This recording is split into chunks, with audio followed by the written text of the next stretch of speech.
CNN Chile y Bio Bio, la radio, presentan Tomás Mochati en CNN Chile.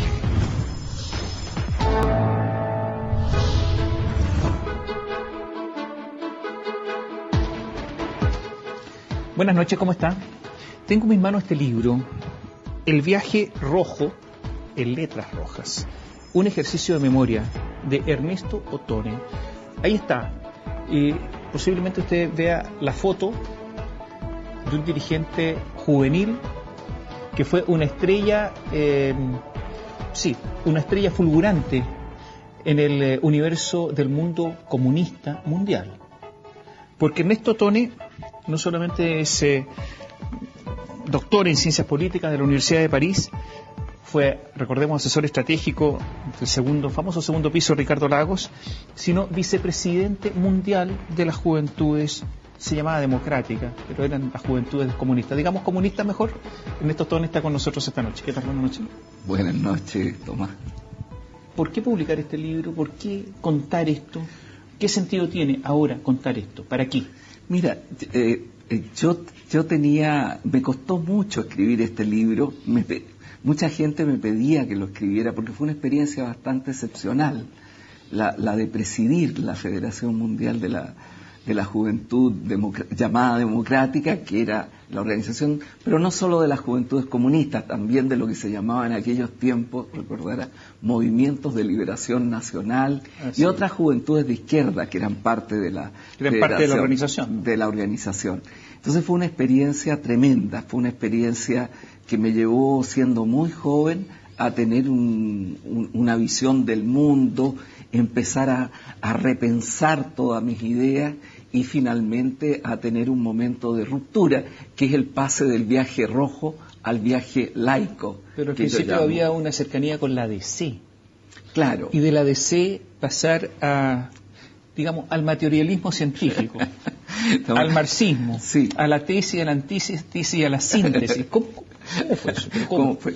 No tenía por dónde, porque yo vengo de una familia de inmigrantes italianos, una familia muy italiana, una familia como las familias migrantes, del duro trabajo de cada día, sin una visión de transformación social, colectiva, etcétera. Eran deberes. Y por lo tanto no venía de un hogar que me llevara hacia eso. Sin embargo, lo que hizo que una familia muy católica, además, llena de curas y de monjas salesianas, naturalmente. Entonces, lo que me hizo llegar era precisamente una sociedad como era la sociedad chilena en los años en que yo era adolescente y joven, que era una sociedad que es difícil imaginársela ahora, el nivel de pobreza y cómo era la pobreza. Era una pobreza muy pobre. Era una pobreza muy pobre. Los pobres no usaban zapatos todo el año. Los pobres andaban vestidos de pobre. En fin, había una injusticia muy fuerte que te golpeaba y esos sentimientos sí eran sentimientos también. Bueno, primero, ¿por qué marxista? Porque eran también los años de la Guerra Fría, eran los años del auge de la rebelión, de la revolución universitaria en París, etcétera, donde el marxismo todavía tenía un prestigio muy fuerte como lectura de las injusticias y como un proyecto alternativo a lo que veíamos. Y entonces pasé de una juventud demócrata cristiana, donde yo era parte de la juventud rebelde, que después formó el MAPU. Yo no esperé y me fui hacia el Partido Comunista. ¿Por qué al Partido Comunista? Porque era un partido fascinante, era un partido de masa. Mi idea de partido era el partido italiano, el partido francés. Yo tenía poco que ver con la revolución cubana, lo encontraba como de otras latitudes. O sea, nada que ver con el Che. No era algo que me atraía. Me atraía ese movimiento obrero que venía de la tradición de los grandes movimientos obreros, mutualistas, etcétera. Y eso en Chile era mucho más ligado al Partido Comunista. Pero también al socialista. No, pero más al comunista. El comunista venía más fuertemente de Recabarren, de la Ferte, de los sindicatos de La Pampa. Ahora, siempre se pensó que los comunistas eran como cabezones, como que estudiosos, pero aquí en el libro se habla de la vulgata marxista, Claro. o sea, de la simplificación hasta el extremo de algunas consignas, Claro. trípticos, unas cartillitas. Se dice que es obvio que nuestro conocimiento del comunismo, de la realidad antidemocrática de los países socialistas, de los crímenes de Stalin y de la visión totalitaria, era bajísimo. Pero sí, había información y bastante inconsciente. Por lo tanto, ahí estaba. No, era una cosa menor.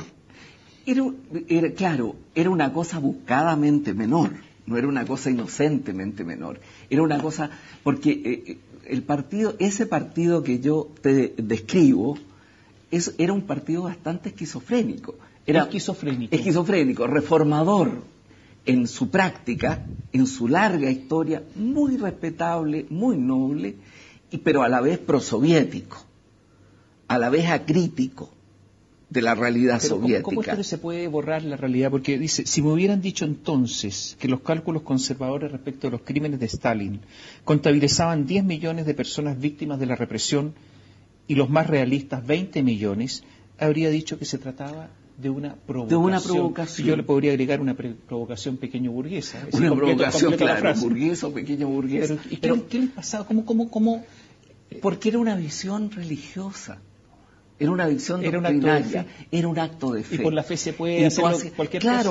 O tapar cualquier cosa. Porque si tú estás convencido de que la Unión Soviética es la vanguardia, es la prefiguración de una humanidad mejor, bueno, naturalmente esa realidad tenía que combatir las fuerzas del mal. Y las fuerzas del mal había que combatirlas duramente. Ahora, todo eso yo lo vivía en una yo digo, compartimentación, ¿no es cierto? Porque yo era estudioso, lector, mateo, entonces conocía toda la doctrina, las teorías sociológicas, filosóficas, leía otras cosas, pero eran como visiones compartimentadas. Yo era muy esquizofrénico intelectualmente. En un momento soy militante, en otro momento soy estudioso. En otro momento soy estudioso, en otro momento yo quiero el arte en su visión más crítica. Ahí aparece lo del cine con mucha fuerza. Entonces era una vida donde se hacían compartimentos con las distintas realidades. Ahora, esto es muy importante y es muy importante que lo sepan nuestros telespectadores porque esto le sucedió a muchos comunistas en Chile. A lo mejor con una carrera mucho menos destacada, pero este cambio, de repente decantamiento de cosas le pasó mucho. Pero yo rescato la sabiduría de la mamá, que en algún momento dice, hijo, puede que tengas mucha razón cuando se argumentaba tanto, pero hay algo que no entiendo. ¿Por qué los que están detrás del muro de Berlín se escapan del comunismo al capitalismo y no del capitalismo al comunismo? Y no había respuesta. Frente a esas preguntas, ¿cómo es que no había respuesta? Que alguien le disparara porque quería irse. Claro, porque entonces se buscaban razones de tipo económico. Mira, es que el imperialismo está acercando a la RDA, etcétera. Pero al final del día no había respuesta frente a eso. Solo que Dinrith lo hizo al revés. Era un cantante, era un cantante bastante malito. Era un cantante bastante malito, pero de buen ver. Este es un libro amable y descarnado. Amable porque están las cosas dichas amablemente a la italiana, pero descarnado en la autocrítica. Por ejemplo, leo en algún momento una descripción de Gladys Marín, que es una especie de ícono, calles que le ponen Gladys Marín, en fin, una serie de cosas. Y dice... La secretaria general de las Juventudes Comunistas en esa época era profesora normalista como muchos dirigentes. Tenía talento, era audaz, ambiciosa, coqueta y alegre, pero podía ser brutal y fría si algo no le gustaba. Brutal. Una Gladys Marín brutal. Claro, cuando ella tomaba una decisión y tú no concordabas con esa decisión, ella podía ser muy dura, muy dura. ¿Se produjo una depuración del PC con Gladys Marín en Chile? Bueno, eso yo ya ¿Echaron a mucha gente? Eso ya yo no lo conocí. Sí, pero bueno. O sea, lo conocí como se conocen las cosas desde fuera. ¿Ah? yo ya no era comunista, etcétera. Yo a la Gladys que conocí era la dirigente juvenil, la conocí mucho y tenía esas características, tenía luces y tenía sombras. ¿Cuáles son las sombras? Y la sombra era precisamente esa dureza. El hecho, ¿cómo te diré yo? Cuando de pronto yo oigo como una alabanza y dicen, esta persona tiene un gran valor, ha sido consistente toda su vida, jamás ha cambiado de opinión. Yo eso no lo considero un gran valor, considero un gran valor nunca abandonar los valores en los que uno basa su existencia. ¿En esto cuándo? Pero no considero un gran valor ser tosudo, pero nunca ser porfiado. Nunca peleó con ella, ¿no es cierto? Bueno, tuvimos discrepancias. No, bueno, sí, pero una pelea personal. No, sí, tuvimos muchas discusiones cuando yo era dirigente de la juventud. Pero cuando yo me fui, la separación era total. Yo no estaba de acuerdo en la doctrina, no estaba de acuerdo en la teoría, no estaba de acuerdo en la lucha armada, no estaba de acuerdo en la realidad de los países socialistas, pero sin embargo, ella en ese momento dijo, bueno, tomo nota, me doy cuenta, pero no tuvo una actitud agresiva. Predominaron una buena relación que existía a nivel humano y afortunadamente eso siguió siempre. Yo cuando ella ya estaba mal, antes de morir, nos despedimos por teléfono y hablamos, claro, ya desde una distancia muy grande, pero no así del punto de vista afectivo. Ernesto, ¿cuándo dejó usted de hablar como comunista? Le hago esta pregunta porque las personas que los escuchamos sabemos de esto, los jóvenes no lo saben. ¿Qué no saben? Que los comunistas hablaban de determinada manera. O sea, uno escuchaba y podía decir, aunque estuviera hablando de cualquier cosa, es comunista. ¿Por qué? Y aquí está muy bien descrito, decía, consistía en remarcar cada palabra separando las sílabas con una cadencia profesoral, de manera que lo dicho alcanzara un tono profético e indiscutible, sonaba a verdad, constituía casi una revelación. ¿Cuándo dejó de hablar así?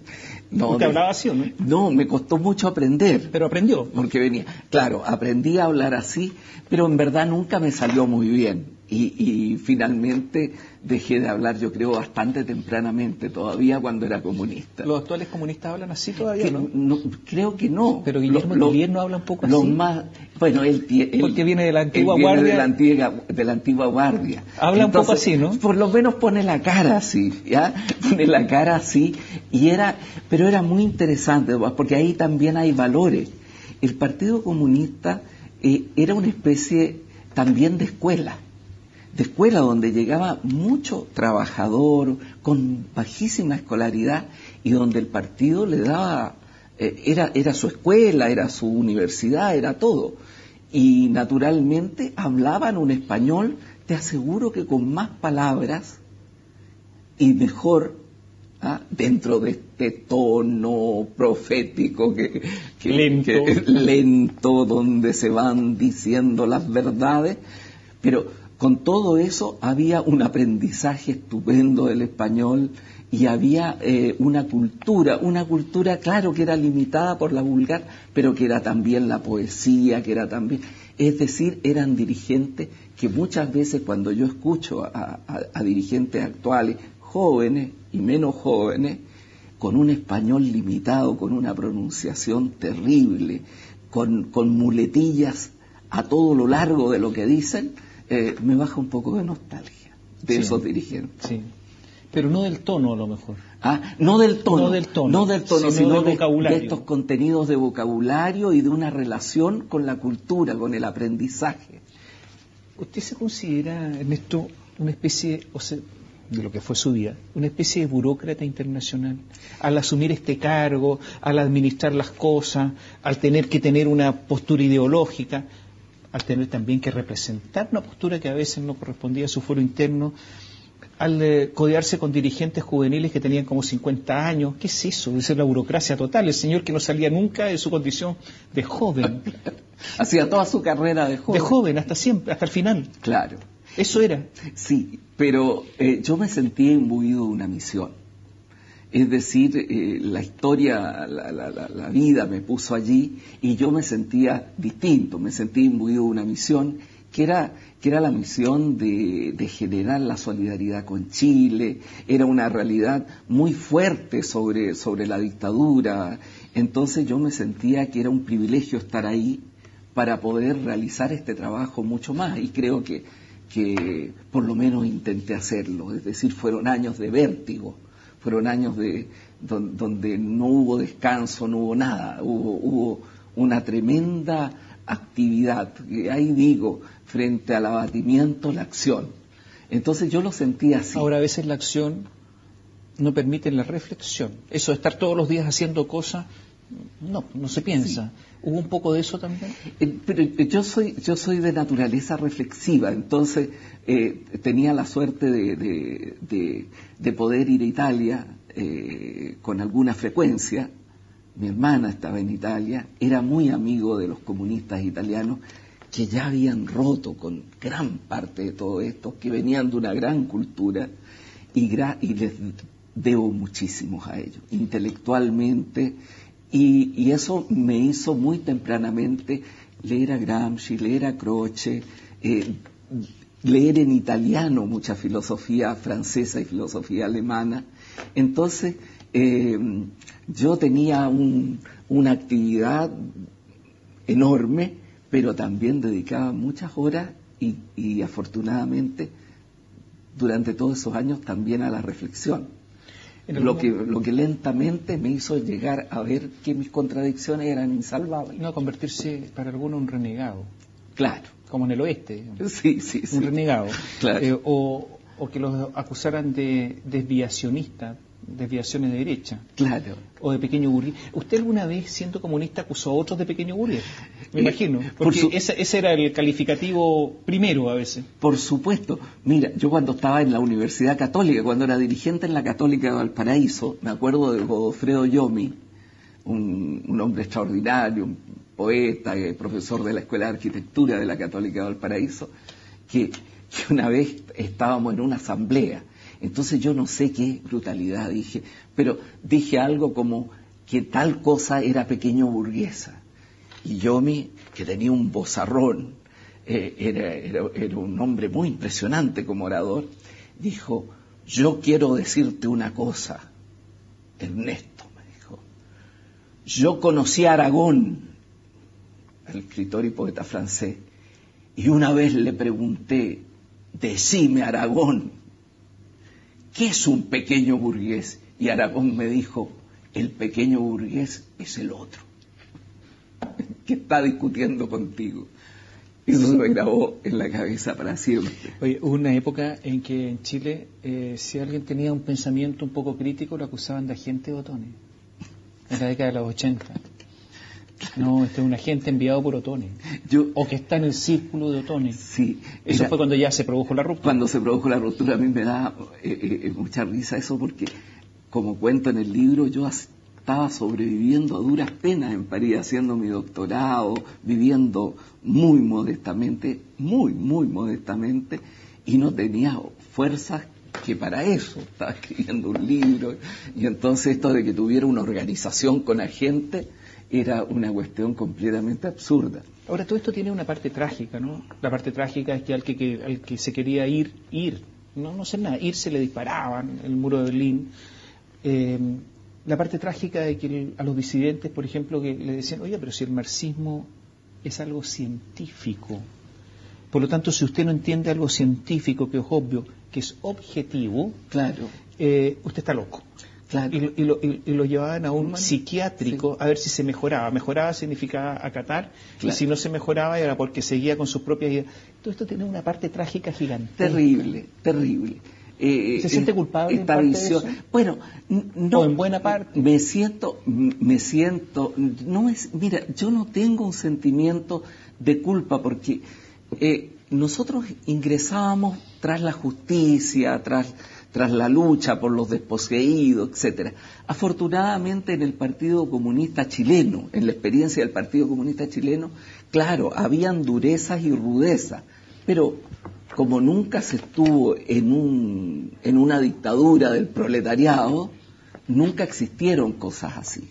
¿Nunca? Nunca existieron cosas así. Pero alguien que le dispararan o alguien que lo declararan loco. Está bien, pero apoyaban Ahora, eso. Lo decían. A mí me decía apoyaron eso. Apoyaron de eso. Yo soy muy duro conmigo mismo cuando señalo cómo pudimos apoyar aquello. ¿Y qué diferencia cuando llegué hay? a Camboya. ¿Y qué diferencia hay entre el que ejecuta y el que apoya? No. Desde el punto de vista ético. No, mira, desde el punto de vista ético es inaceptable. ¿Hay diferencia? No, hay diferencia, porque naturalmente el que apoya no es el que ejecuta.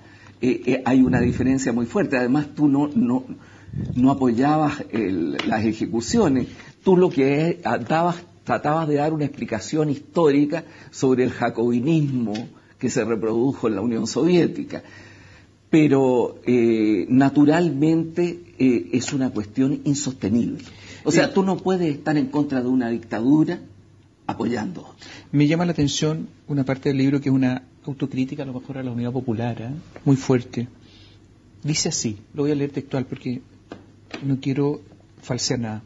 Seguramente existían entre quienes apoyaron al gobierno de Allende algunos que lo entendían como un proceso donde lo revolucionario se traducía en reformas profundas y para quienes la democracia de los procedimientos, que es la democracia liberal, tenía un valor en sí misma y no era un sistema que se utilizaría para pasar después a algo distinto y autoritario, una suerte de democracia popular congruente con el socialismo, pero eran los menos. Sí, porque yo creo... ¿Eran los menos? O sea, la vocación democrática profunda era de los menos. Era de los menos. Esto es una autocrítica brutal. Pero si tú recorres toda la izquierda latinoamericana, no hay una izquierda socialdemócrata propiamente tal, hasta muy recientemente, Tomás.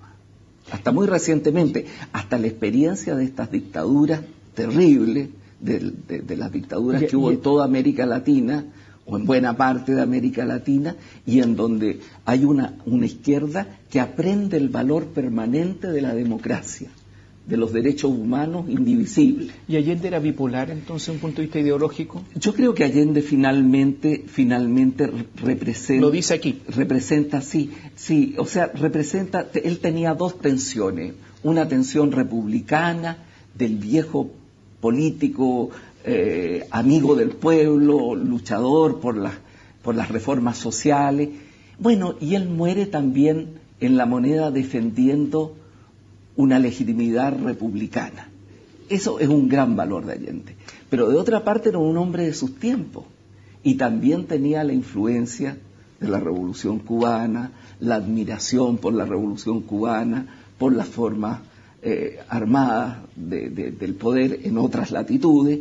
Entonces no estaba claro cuál iba a ser el futuro.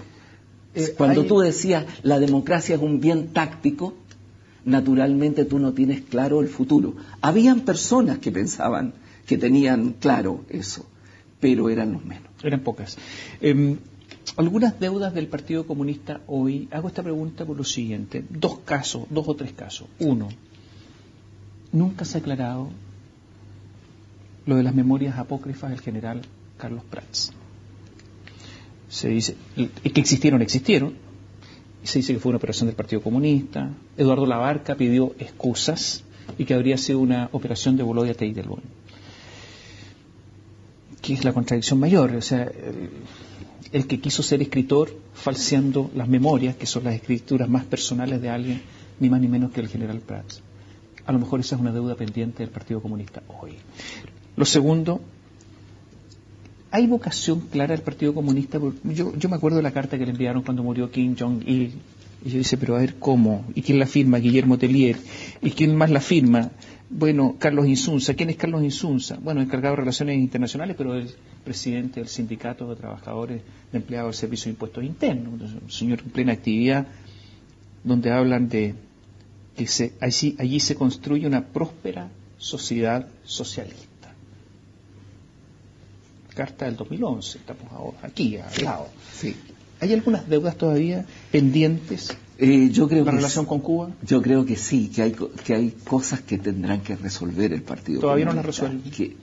Yo no creo que, yo creo que espero que estén en curso de resolución. A mí me agrada mucho que el Partido Comunista, y lo valoro enormemente, haya salido de todos estos años de ultrismo, a mi modo de ver, donde se cometieron errores graves, y hoy día esté en las instituciones democráticas, esté en el Parlamento, esté participando de un gobierno reformista, como es el gobierno de la Bachelet, que es un gobierno declaradamente reformador. ¿Es una opción táctica o no? Eso es lo que yo no puedo dar una respuesta ¿Tiene completa. dudas? No, yo pienso que ellos van en un camino por lo siguiente, porque antes existía una visión alternativa que era muy clara, que eran los países socialistas, que era el socialismo real, que era la vulgata marxista-leninista. Hoy día nada de eso existe, seamos claros. O sea, te queda Corea del Norte, que es una especie de Disneylandia de los horrores, y queda Cuba, que es un régimen crepuscular. Entonces es un mundo que ya no existe. Por lo tanto, yo tengo una fundada esperanza de que ese partido camine hacia visiones que pueden ser muy avanzadas en lo social, etcétera, pero que ya no estén ligadas a esa vieja historia, a esa vieja doctrina que existió, que tiene poco que ver con los aportes de Marx a las ciencias sociales y a la comprensión del capitalismo, porque sin Marx tampoco uno puede entender las ciencias sociales del siglo XIX y muchas cosas posteriores. Pero yo tengo esa esperanza, pero son tareas pendientes, porque, Tomás, también la historia pesa para bien y pesa para mal. Pesa para bien toda esa larga historia de reformas, toda esa larga historia de participación en las instituciones, en los sindicatos, toda la historia que empieza con Recabarren, que atraviesa la Ferte, que atraviesa vidas honestas, de entrega, magnífica. Pero pesa también el doctrinarismo, la religiosidad del pensamiento, la idea de poseer la verdad, la idea de prefigurar el futuro, que son ideas que al final del día están reñidas con la práctica democrática. Muchas gracias por estar con nosotros. Gracias. Ernesto Tone, con este libro, El viaje rojo, un ejercicio de memoria. Hacemos un alto porque vamos a estar con el presidente de la Federación de Trabajadores del Cobre en un instante más, porque el cobre, Codelco, digamos, está en un problema que podría ser terminal. Volvemos en un instante.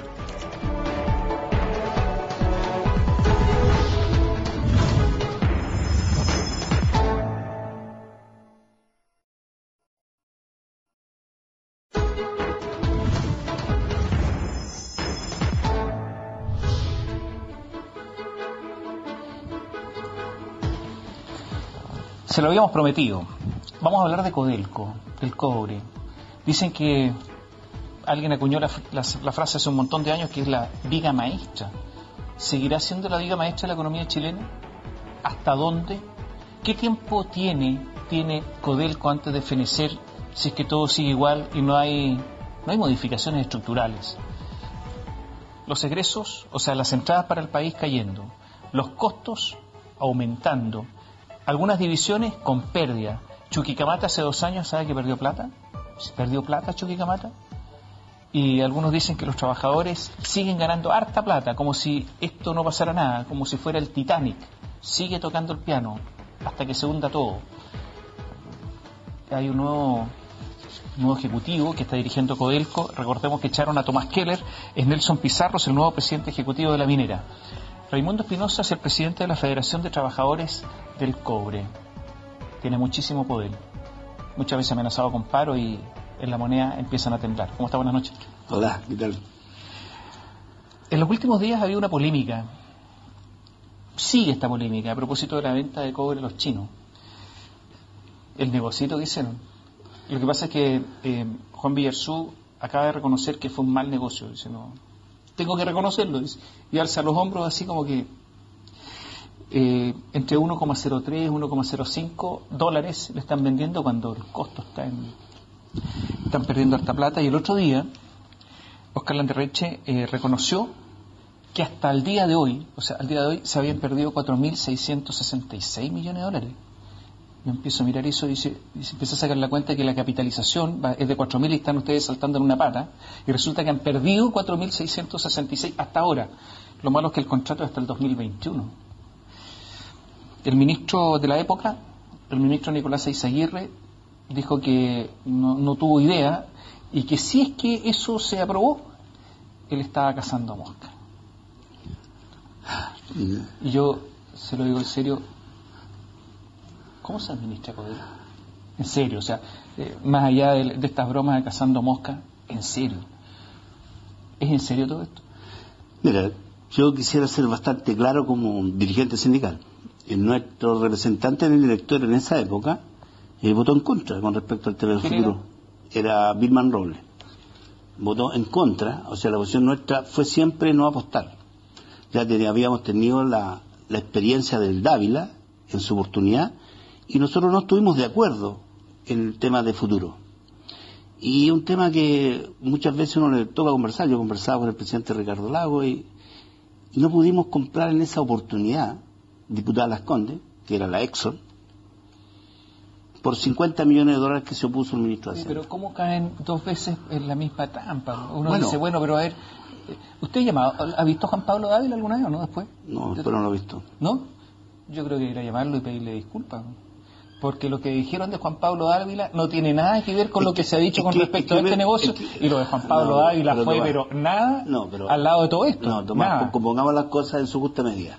A ver. O sea, cuando hay un Estado despreocupado de esta empresa, o sea, despreocupado en el sentido de que no capitaliza la empresa, y para ser viable el negocio de la puesta en marcha de Minera Gaby, la única alternativa que visualizaron ellos, no lo compartimos, porque si tú colocas una venta a futuro, no fijas precio. Perdón, pero Gaby ha salido carísima. Pero Gaby habría que, después de todo esto... Es que por eso lo digo, por eso están reconociendo efectivamente que no fue un buen negocio con Milmetal. Pero, Raimundo, yo hay algo que no entiendo. De verdad. Esta empresa, Codelco, hizo un negocio con los chinos y constituyó una empresa en el extranjero. Sí. ¿Dónde? En paraísos fiscales, en las Caimanes, ¿no? En las Islas Bermudas. Usted es miembro del directorio, usted sabe eso. En las islas, ¿conoce las Islas Bermudas? No las conozco, pero conozco Codelco. No, perdón, ¿qué hace Codelco con los chinos formando una empresa en las Islas Bermudas? ¿Por qué lo hace? Pero por eso mismo. No, pero yo le pregunto, ¿por qué lo hace? ¿Usted investigó por qué lo hizo?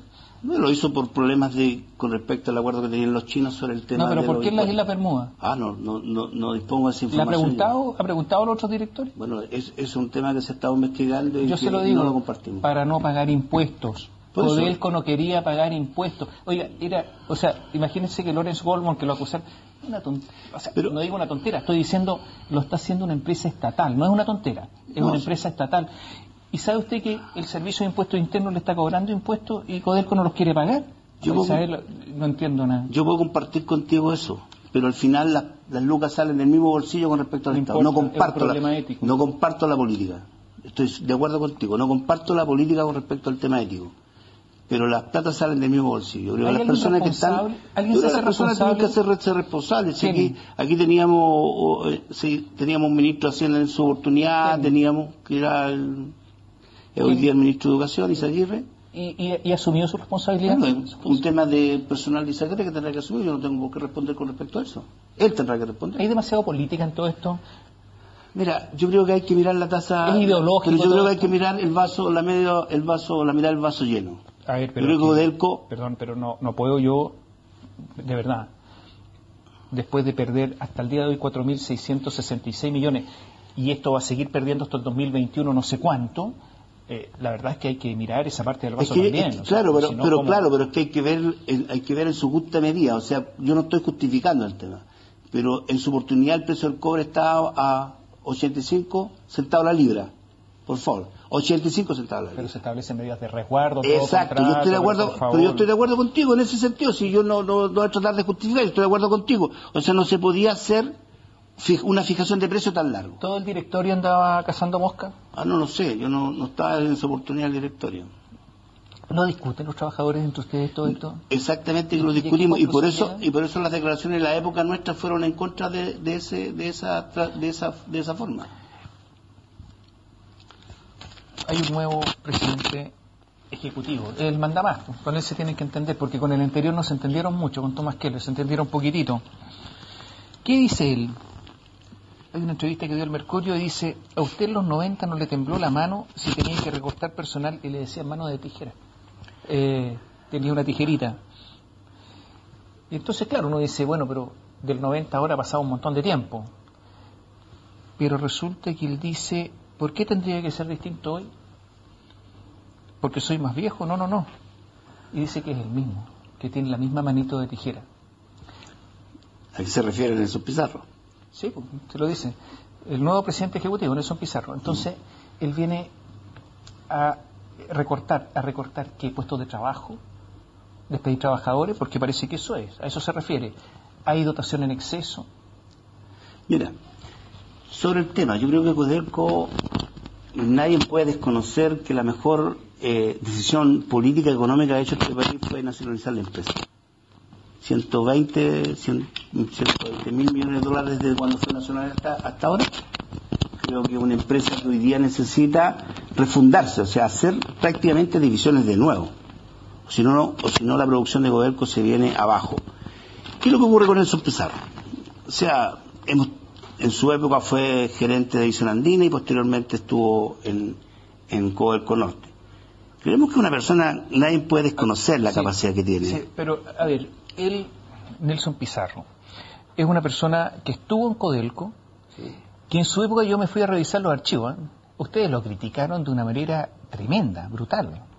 O sea, y resulta que ahora él dice que no ha cambiado, y resulta que no ha cambiado y ustedes ahora lo tienen esperanza en él, y entonces empiezo como no a entender el asunto, porque si lo criticaron, si llegó con la tijera, y resulta que ahora dice que es el mismo, y sería el salvador de la empresa. Es que yo creo que hay que analizar su cosa en qué momento. O sea, creemos que estuvo en Andina y posteriormente Chuquicamata se hizo toda la reconfiguración de Chuquín con acuerdos de la dirigencia sindical. O sea, mano tijera se le puso a Nelson Pizarro cuando estuvo en Andina, y las críticas fueron que cuando se fue a Chuquicamata el movimiento sindical dijeron no, se fue Nelson Pizarro mano tijera a Chuquicamata. Bueno, si Andina es de Codelco. Sí, pero pongamos la cosa, las reconfiguraciones se hicieron en Chuqui. Pero más que eso, yo creo que Nelson Pizarro y nosotros, durante esto, Nelson Pizarro ya unos 10, 12 años fuera, no me acuerdo exactamente cuánto ya, yo creo que él y nosotros hemos aprendido. Primero, sí. Él dice otra cosa. No, es que yo lo he escuchado en las exposiciones que ha hecho en los distintos escenarios durante estos últimos 10 años. ¿Y cuál es una cosa que yo creo que todo el mundo ha aprendido? De que esto se hace con los trabajadores y no en contra de ellos. Yo creo que eso lo aprendimos. Raimundo,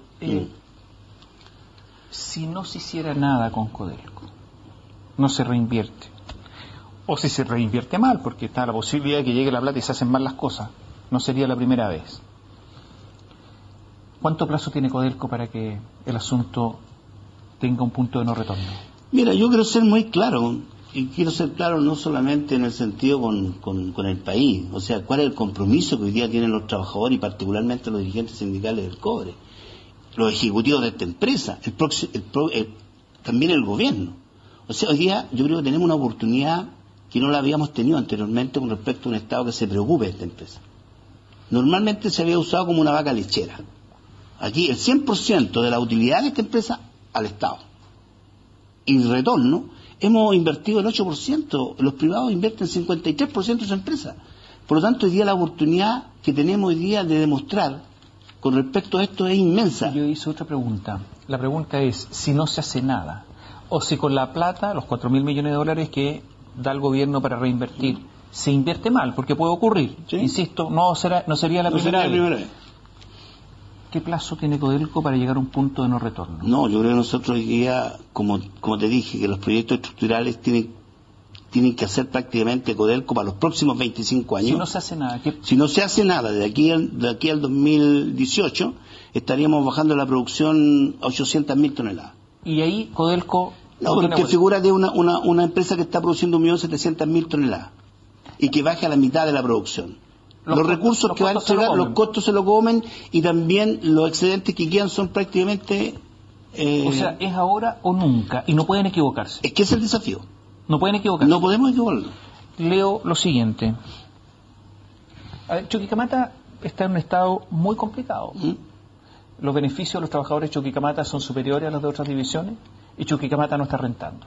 Hace 2 años perdió plata. Chuquicamata perdió 15 millones de dólares en el año. Fue un pésimo negocio.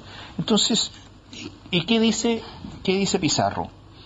Dice, para mí es clarísimo que la explotación a cielo abierto de Chuqui está en las últimas etapas, el Rajo ya no tiene más de 1000 metros de profundidad y un problema de transporte, ¿no es cierto?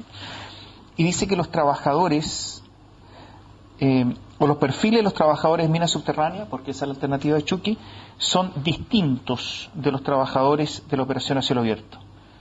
En la parte de mina es donde va a haber las mayores diferencias en las habilidades y competencias de la gente requerida. El proceso de la concentradora y la fundación es igual. Por lo tanto, dice que los trabajadores actuales de Chuqui, en una buena proporción, no sirven. No está diciendo eso. No está diciendo eso. ¿Qué está diciendo? No, que quiero dejar claro. O sea, uno puede hacer una interpretación. En el sentido, mira, Chuquicamata, yo creo que el país le debe mucho, el Estado de Chile le debe mucho a Chuqui. Pero que quiero llegar a responderte la pregunta. O sea, aquí los aportes que ha hecho Chuquicamata al Estado de Chile son inmensos. No solamente la mina, los trabajadores, los ejecutivos de Chuqui se han puesto con respecto a eso. ¿Qué es lo que ocurre en Chuquicamata? Y hablemos las cosas como son. Y cuando tú me hablas con respecto al tema de la remuneración de los trabajadores, hemos tenido una discusión que ha estado bastante hemos hablado de la remuneración. No, tú me estás hablando de los costos. Lo que dice Nelson Pizarro de las habilidades. No, pero es que quiero responder esa pregunta, pero déjame. Cuando tú me hablas con respecto a habilidades y competencias. Sí, pero cuando tú me estás hablando con respecto al tema de los costos de los trabajadores de Chuqui, yo quiero ser claro. Aquí en ese sentido ya ha quedado demostrado, y le hemos demostrado de que los costos de los trabajadores de Codelco es el 20% de los costos de producción, el 20%. Entonces, el tema de la discusión de los costos dejémoslo al lado. Frente al tema de los perfiles de los trabajadores que tú me estás planteando. Pero la pregunta me la estás haciendo tú. Sí, claro. La pregunta me la estás haciendo tú. ¿Qué es lo que ocurre? Efectivo, si nadie puede desconocer que el perfil de un viejo que trabaja en una mina rajo abierto es muy distinto al que trabaja en una mina subterránea. Pero ¿cuál es el problema? Y es un tema que vamos a tener que clarificar con Nelson Pizarro y quien llegue al norte para discutir el tema de mina subterránea de Chuquicamata. O sea, ¿tenemos atraso en la mina subterránea de Chuqui? Tenemos que transparentar. Tú mismo dices, hay proyectos que son rentables y otros proyectos que no son rentables. Entonces aquí hay un problema que no se le puede endosar a los trabajadores sobre el tema de la gestión de la empresa. ¿Pero es un tema de gestión? Es un tema de gestión. O sea, pasar de rajo abierto a subterráneo.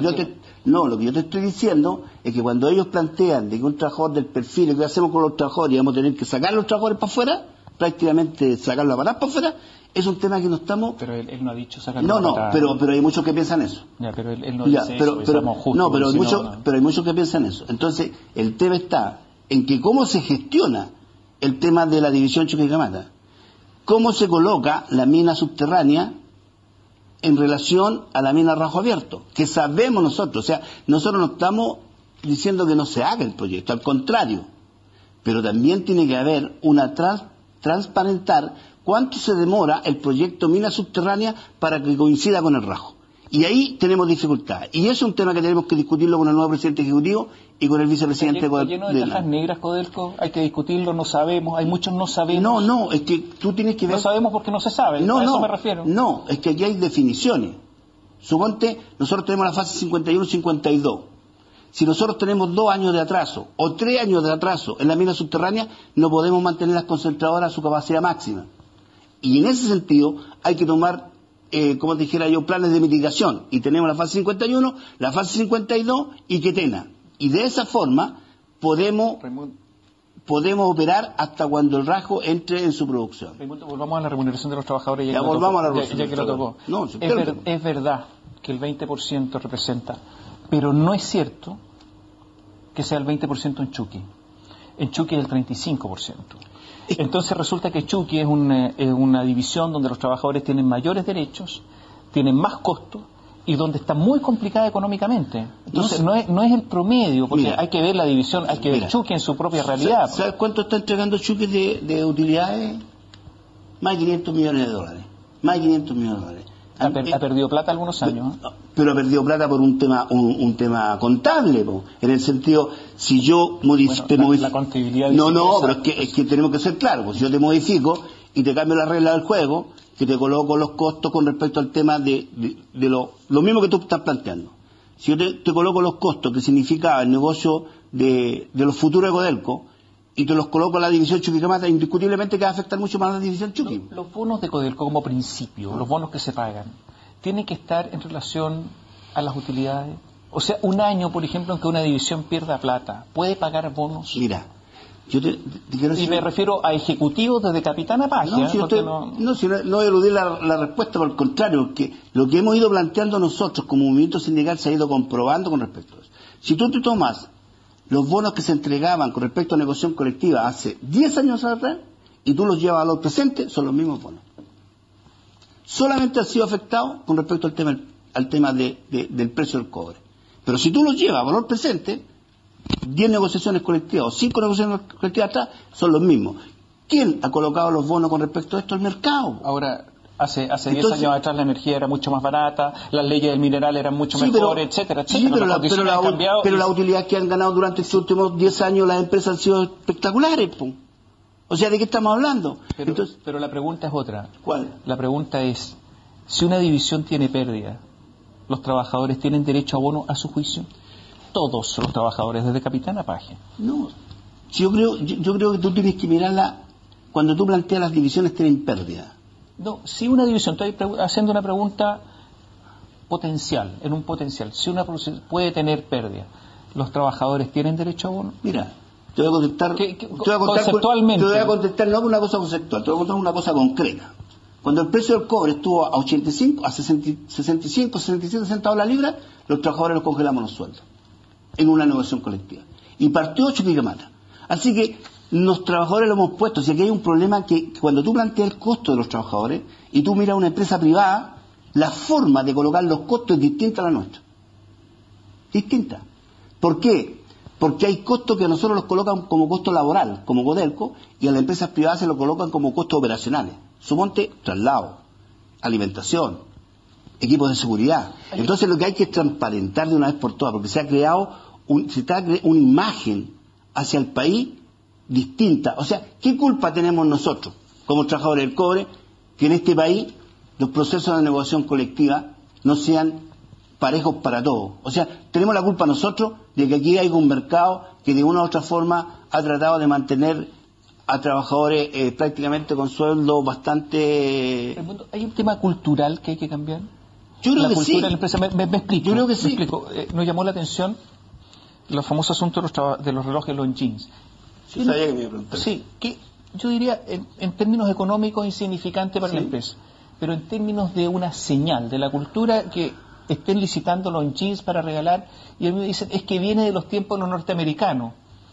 Sí, pero ¿qué sentido tiene? Radomiro Tomic en algún momento se exigió por parte de dirigentes sindicales fuera de negociación colectiva, de un momento a otro, buses cama para acercar a los trabajadores, si no amenazaron con un paro fuera de negociación colectiva. Lo aceptaron, porque al final sacaron el costo inmediatamente entre la paralización y ponerle buses cama. Entonces, eso no es efectivo. Bueno, hay un tema cultural. Yo creo que hay un tema cultural en todo, o sea que no culpemos solamente a los trabajadores del cobre, es un tema cultural. Hay un tema cultural de Codelco con los me refiero a personas ejecutivos que salen de Codelco y establecen negociaciones con la empresa. Y son negociaciones espurias muchas veces. ¿Sí? ¿Y por qué no se denuncian? Bueno, ¿cuántas veces hemos denunciado nosotros un montón de situaciones que hay? Mira, te quiero clarificar con respecto a lo que tú estás planteando primero, en el tema de la cultura. Si el tema del reloj, o sea, yo creo que aquí hay una situación de un viejo que tiene 30 o 40 años dentro de la empresa y que se ha generado efectivamente por una situación cultural de cuando estaban los gringos. Y yo creo que los gringos eran buenos. No eran buenos. Yo creo que lo que significa para un viejo es el valor, o sea, más que el valor económico el reconocimiento, o sea, ¿ah? Y que puedes estar tú de acuerdo o en desacuerdo, pero el reconocimiento del viejo. Pero en ese sentido creo que tiene que haber un cambio cultural. No solamente, yo creo que tiene que partir de parte de los ejecutivos de la empresa. Un cambio. ¿Qué pasa con los ejecutivos? Yo creo que han aumentado los ejecutivos en forma significativa en el tema. ¿Y son favores políticos, favores familiares? ¿Por qué? Mira, porque si tú ves hoy día, no sé, la administración que pasó debe tener, éramos 185 roles en la empresa, hoy día hay 200 y tantos, 250. ¿Hay mucha corrupción? Bueno, corrupción hay en distintas partes. No, estoy hablando en Codelco, no estoy hablando es que uno puede decirte hay mucha corrupción con los Higgs, negocios. Yo creo que hay contratos que... Corre mucha plata. Pero, mucha plata con los Higgs. Con los Higgs. Ex Yo funcionarios que constituyen empresas, después tienen negocios. Pero para contestarte de forma clara el tema de los ex ejecutivos, esto parte de muchos ejecutivos que se retiraron después del 90, cuando entró la democracia, y que generaron las empresas. Y posteriormente esa cultura siguió. Y creo que es un tema, y que lo hemos estado planteando, yo creo que esta nueva administración tiene que recogerlo, de que tenemos que cortar este tema con respecto al tema de los terceros. Porque el tema del costo de los terceros no son los trabajadores, son las empresas contratistas que van generando un costo que ya efectivamente no se puede manejar en los temas de las mantenciones, en los temas de la GRMD que la teníamos en manos de terceros. Y yo creo que hay una visión distinta hoy día con la administración que llega. Raimundo, usted está en el directorio. ¿Sí? ¿Le va a pedir al directorio que renegocie con los chinos? Obvio, porque es lo que corresponde. ¿Se lo pidió ya o no? Se ha planteado. No, pero está en acta, ¿se lo pidió? Se ha planteado. ¿Cuándo lo planteó? Hace varios meses atrás se está planteando, no solamente de uno, sino... Y le hicieron caso, ¿no? Se está estudiando. Ah, ¿todavía lo están estudiando? Pero es que hay un tema... Mira, yo vengo como presidente de la federación y tú lo sabes, que no es un tema menor con respecto al tema de la respuesta del director. Entonces, en ese sentido, se está planteando. ¿Cuánto le pagaron de indemnización a Tomás Keller? Lo desconozco. ¿No se trató en el directorio? No. ¿Lo preguntó? Lo he preguntado. ¿Y? Hay una comisión que hace eso, la comisión de... ¿La han contestado? Sí. ¿Y? ¿Cuánto le pagaron? la indemnización normal que se lleva a los trabajadores con respecto a 6 años y ellos se llevan 11. ¿11 meses? 11 meses. ¿Cuánto es eso? Varias lucas. ¿Cuánto? Menos. ¿200? Poco menos. Gracias. Gracias por estar con nosotros. Ya, Raimundo Espinosa, el presidente de la Federación de Trabajadores del Cobre, nos acompañó esta noche. Buenas noches, gracias. CNN Chile y Bio Bio, la radio, presentaron Tomás Mochati en CNN Chile.